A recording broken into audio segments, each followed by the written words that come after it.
साध्याः सन्ति देवाः गजाननं भूतगणाभिसेवितं कपीथजम्बूफलचारुभक्षणम् उमासुतं शोकविनाशकारकं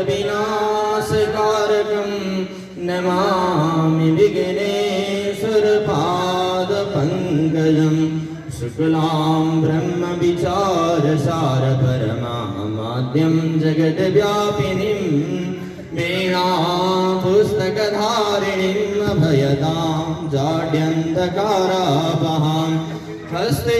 स्फाटिकमालिकां विदधतीं पद्मासने संस्थितां वन्दे तां परमेश्वरीं भगवतीं बुद्धिप्रदां शारदाम् चन्द्रोद्भासितशेखरे स्मर हरे गङ्गाधरे शङ्करे सर्वैर्भूषितकण्ठकर्णविभरे नेत्रोऽथ वैश्वानरे दन्दी